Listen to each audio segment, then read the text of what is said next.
తెలంగాణ రాజకీయాల్లో మాజీ ముఖ్యమంత్రి వ్యవహార శైలిపైన ఒక చర్చ కొనసాగుతుంది. ప్రజా సమస్యలపైన మరింత చురుకుగా వ్యవహరించాలని చెప్పి ఆ పార్టీ శ్రేణుల నుంచే అభిప్రాయాలు వ్యక్తమవుతున్నాయట.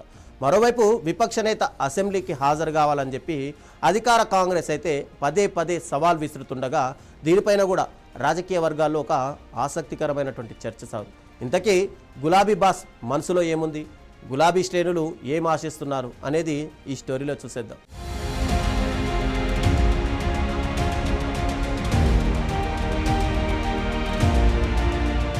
తెలంగాణ ముఖ్యమంత్రి కేసీఆర్ ఫామ్ హౌస్కే పరిమితమైతే లాభం లేదని పార్టీ శ్రేణుల నుంచి గట్టిగా టాక్ వినిపిస్తుందట.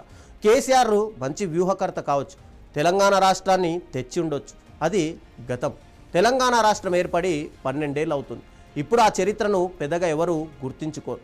అదే సమయంలో ప్రజా సమస్యలపై స్పందించాల్సిన సమయంలో మౌనంగా ఉండడం కూడా పార్టీకి పెద్ద దెబ్బే అవుతుందని చెప్పి పార్టీ నేతలు కార్యకర్తలు ఇప్పుడు గుసగుసలాడుకుంటున్నారు. ఇంతవరకు జనంలోకి రాకపోవడంతో పాటు అసెంబ్లీ సమావేశాలకు కూడా గైహాజరవుతుండడం పార్టీకి రాజకీయంగా కూడా నష్టం చేకూర్చే అంశమే అని చెప్పి వాళ్ళు అనుకుంటున్నారట. ఎందుకంటే పదవి లేకుంటే కనీసం ప్రజల గురించి పట్టించుకోరనే టాక్ జనంలోకి కాంగ్రెస్ సోషల్ మీడియా విస్తృతంగా తీసుకెళ్లే ప్రయత్నాలు చేస్తుంది. దానికి తోడు సీఎం రేవంత్ రెడ్డి కూడా కేసీఆర్ ఫామ్ హౌస్కే పరిమితం చేశానన్న మాట ఇప్పుడు నెట్టింట కూడా వైరల్ అవుతుంది. దీనికి గులాబీ దళం కూడా సోషల్ మీడియాలో కౌంటర్ ఇస్తున్నా కూడా అది పెద్దగా సరిపోవట్లేదట.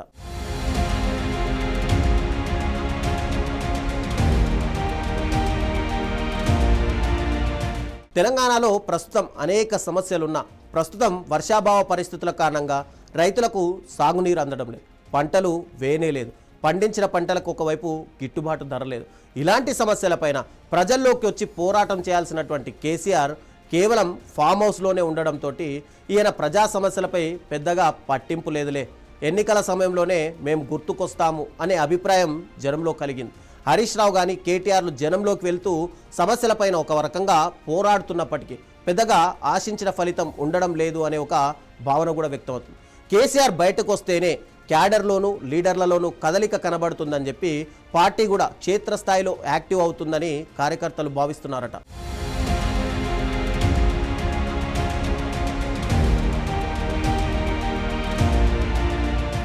బీఆర్ఎస్ నేతలు సవాల్ విసురుతున్నా ఇక అధికార పక్షం అయితే ఒంటి మీద కాలితో సవాల్ మీద సవాల్ విసురుతున్నారు.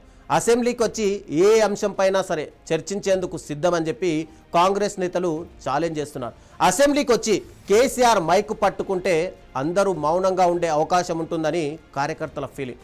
కేసీఆర్ మాట్లాడితే ఆ ప్రసంగానికి అధికార పార్టీ నేతలు కనుక అడ్డు తగిలితే అది బీఆర్ఎస్కు ప్లస్గా మారుతుందే కానీ మైనస్ కాదు అని చెప్పి గులాబీ శ్రేణులు భావిస్తున్నాయి. ఒకవేళ పదే పదే అడ్డు తగిలితే అప్పుడు సభ నుంచి కేసీఆర్ వాకౌట్ చేసి రావచ్చు. కానీ తాను రేవంత్ ముందు సభలో ఉండనని చెప్పి భీష్మించుకొని ఫామ్ హౌస్లోనే సేద తీరడం పైన పార్టీ నేతల్లోనూ అంతర్గతంగా ఇదే టాక్ వినిపిస్తుందట. పైకి ఎవరు ఏం చెప్పకపోయినా సోషల్ మీడియాలోనూ నెటిజన్లు కూడా ఇదే కామెంట్స్ చేస్తున్నారు. ఎన్నికలు అన్నాక గెలుపోటములు సహజం, అధికారం శాశ్వతం కూడా కాదు. కానీ కేసీఆర్ మాత్రం తన ముందు అందరూ జీరోలే అన్నట్టు వ్యవహరించడం మరోసారి ఆయన దొరతనాన్ని చాటినట్లవుతుంది అని కాంగ్రెస్ నేతల విమర్శలు నిజమే అనుకోవాల్సి వస్తుంది అని చెప్పి నెట్టింట ఒక టాక్ వినిపిస్తుంది. ఇది గులాబీ దళపతి స్పోర్టివ్గా తీసుకుంటారా, లేక అవన్నీ లైట్లే అని ఫామ్ హౌస్కే పరిమితం అవుతారా? బీఆర్ఎస్ ఏమీ కూడా చెప్పలేకపోతుందట. ఆయన మనస్సులో ఏముందో ఎవరు కూడా ఊహించుకోలేకపోతున్నారట. ఈ విషయం బాస్ దగ్గర చెప్పే ధైర్యం ఎవ్వరికీ లేకపోవడంతో గుసలుగుసలాడుకోవడానికే నేతలు ఇప్పుడు పరిమితం అవుతున్నారట.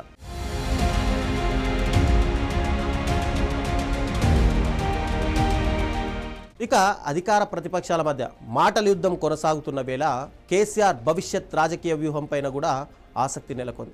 ప్రజా ఉద్యమాల ద్వారా ప్రభుత్వంపై ఒత్తిడి తీసుకురావాలా, లేక సరైన సమయం కోసం వేచి చూడాలా అనే అంశంపైన బీఆర్ఎస్లో చర్చ జరుగుతున్నట్టు రాజకీయ విశ్లేషకులు చెబుతున్నారు. రానున్న రోజుల్లో కేసీఆర్ ప్రజల్లోకి వస్తారా, అసెంబ్లీలో ప్రభుత్వాన్ని నేరుగా ఎదుర్కొంటారా, లేక ప్రస్తుత వ్యూహాన్ని కొనసాగిస్తారా అన్నది రాజకీయంగా కూడా ఆసక్తికరంగా మారింది.